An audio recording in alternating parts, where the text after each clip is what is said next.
Fair value gap பார்த்த உடனே பிளைண்டாக trade பண்ணாமல் ஏதாச்சும் கான்ஃபிடன்ஸ் யூஸ் பண்ணுங்கன்னு சொல்லியிருப்பேன்.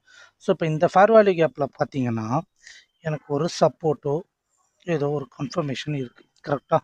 ஸோ இந்த ஃபேர் வேல்யூ கேப்பில் நார்மலாகவே எனக்கு ரிவர்ஸ் ஆகும்னு ஒரு பாசிபிலிட்டி இருந்தாலும் இந்த சப்போர்ட் வந்து ரெசிஸ்டன்ஸ் மாற சான்ஸும் இருக்குது. ஸோ இப்போ எனக்கு இந்த ஃபேர் வேல்யூ கேப்பில் டச் பண்ண உடனே ரிவர்ஸ் ஆயிருக்கு. நீங்கள் அப்படியே என்ட்ரி போயிருப்பீங்களான்னு கேட்டிங்கன்னா கண்டிப்பாக போயிருக்க மாட்டீங்க. நீங்கள் 1 மினிட்டுக்கு போயிருப்பீங்க. 1 மினிட்ல உங்களுக்கு ஏதாச்சும் கன்ஃபர்மேஷன் வேணும். ஸோ நீங்கள் ப்ரைஸ் ஆக்ஷன் கன்ஃபர்மேஷன் யூஸ் பண்ணாலும் சரி, இல்லை நீங்கள் வந்து எஸ்எம்சிஆர் ஐசிடி கன்ஃபர்மேஷன் யூஸ் பண்ணாலும் சரி, இப்போ நான் எந்த கன்ஃபர்மேஷன் யூஸ் பண்ணியிருந்தாலும் என்னால் இங்கே ட்ரேட் பண்ணியிருக்க முடியாது. ஓகேங்களா? இப்போ நான் புல் பேக்குன்னு எடுத்தாலும் இங்கே இருந்து தான் நான் புல் பேக்கை ஸ்டார்ட் பண்ணணும். சோர்ஸ் நடந்திருக்கான்னு கேட்டிங்கன்னா இல்லை. ஸோ நான் எனக்கு எந்த ட்ரேடும் இதில் கிடச்சிருக்காது. ஒரே ஒரு ஹோப் வந்து இது ஒன்றே ஒன்று தான் எனக்கு ஹோப்பு. ஃபேர் வேல்யூ கேப் இன்வெர்ஸாக மாறி இருக்குது. இதுக்கு மேலே இன்வெர்ஸ் மாறல, இங்கே ஒண்டி தான் இன்வெர்ஸாக மாறி இருக்குது. பட் ஆனால் நீங்கள் வந்து ஒரு எம்எஸ்எஸ் கொடுத்த உடனே ஒரு inverse fair value gap mark பண்ணுறதுக்கும் இதுக்கும் நிறைய டிஃப்ரென்ஸ் இருக்குது. ஓகேவா? பட் இந்த ட்ரேடை நான் கண்டிப்பாக எடுத்திருக்க மாட்டேன்.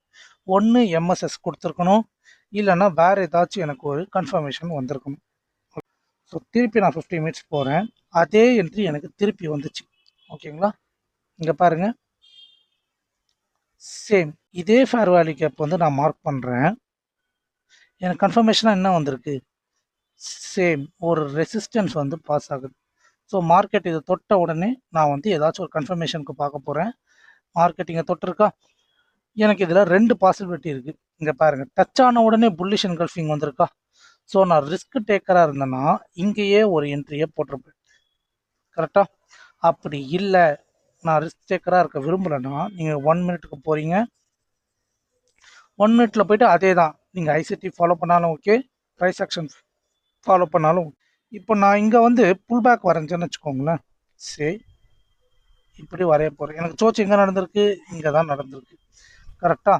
அப்போ நான் சோச் நடந்த உடனே ஒரு ஃபேர் வேல்யூ கேப்பை நோக்கி போக போகிறேன். ஸோ இப்போ நான் ஃபேர் வேல்யூ கேப்புன்னு இப்போ எடுத்தேன்னா இங்கே தான் இருக்குது. கரெக்டாக?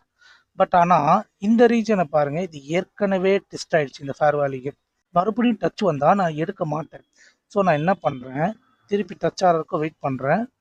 அகெயின் ஒரு புல்லிஷ் என்கல்ஃபிங் வந்திருக்கு, தெரியுதா? மேனுன்னா நான் இங்கே ஒரு என்ட்ரியை ப்ளேஸ் பண்ணியிருக்கலாம். பட் நான் வந்து ப்ளேஸ் பண்ணலை, இந்த என்ட்ரியை நான் மிஸ் பண்ணிட்டேன். ஸோ கன்ஃபர்மேஷன்ஸ் வந்து நீங்கள் எப்படி வேணால் யூஸ் பண்ணலாம். ஓகேங்களா? இப்போ எனக்கு இங்கே புல்லிஷ் என்கல்ஃபிங் வரலன்னா கண்டிப்பாக நான் என்ட்ரி எடுத்துருக்க மாட்டேன்.